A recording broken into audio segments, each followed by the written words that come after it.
Ba't ba hindi pa kayo natutulog?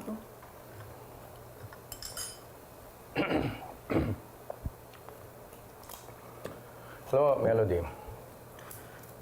May tatanong ako sa'yo. Naka-experience ka na ba ng halimbawang may bagay kang gusto mong gawin pero hindi mo magawa-gawa dahil may mga taong pumipigil sa'yo na gawin yon? Halimbawa, may mga taong linalayo ka sa mga nagpapasaya sa'yo. Ay! Naku sir, alam na alam ko yung feeling na ganyan. Sobrang relate po ako. Eh marami pong ganyan sa akin eh. Pero alam niyo sir kung anong ginagawa ko? Basta masaya ako sa ginagawa ko, wala akong inaagrabyado at wala akong ginagawang masama. Gagawin ko kung anong gusto ko. Mukhang malalim yata yung pinag-uugutan mo, Melody. Hindi naman sir, ganun lang talaga ako pag nag-a-advise. Intense with feelings. Okay Kung ba kasing nangyari?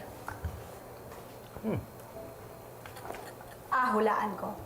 Siguro, may nagpapatanggal sa inyo sa posisyon nyo, no? Hindi ko na dapat dinidiscuss sa'yo ang mga bagay na ito.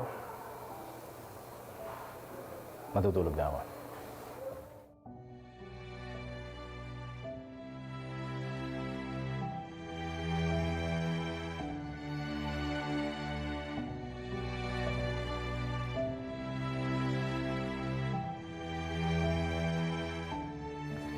Tamis.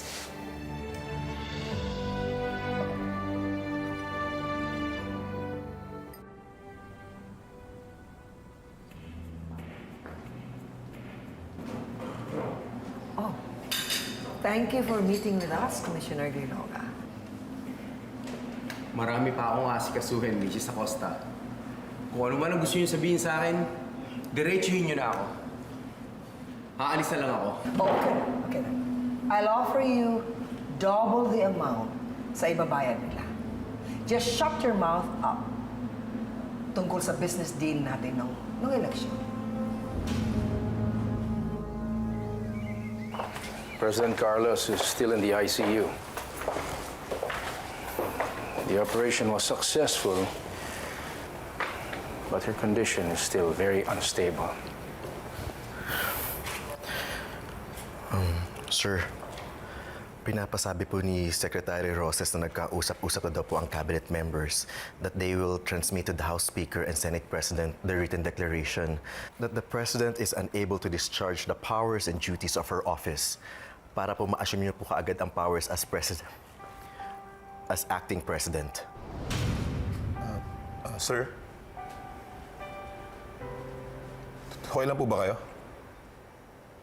Yeah. I'm okay. I'm fine. Bakit? Ayaw bang maging president ng daddy mo? Of course not. Kasi he won't have time for us. Ikaw naman. Eh, syempre, nagsisimula pa lang yung daddy nyo, kaya nag-a-adjust pa siya. Lalo na ngayon na dadagdagan yung pressure para sa kanya. Di ba mas okay kung susuportahan natin siya, tapos palakasin natin yung loob niya para mas gumaan yung trabaho niya, tapos magkaroon pa siya ng time para sa inyo. Pero Yaya, ano natin gagawin yun? Ay, Mami, miss na miss ka na namin. Kailan ka ba uuwi? Oo nga, miss na miss ka na namin eh. Alam mo, kakatapos na ng school namin. Oo nga, sana may pasalubong ka sa amin sa pag-uwi. Alam ko na.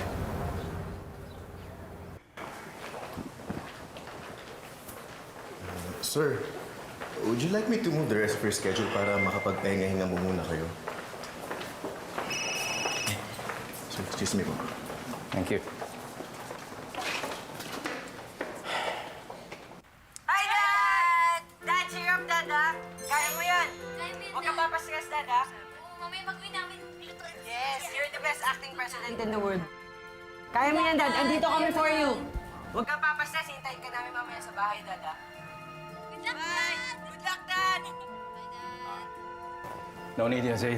Huwag mo nang papalitan yung schedule natin. Wala tayong karapatan para mapagod bilang isang public servant. Okay, sir.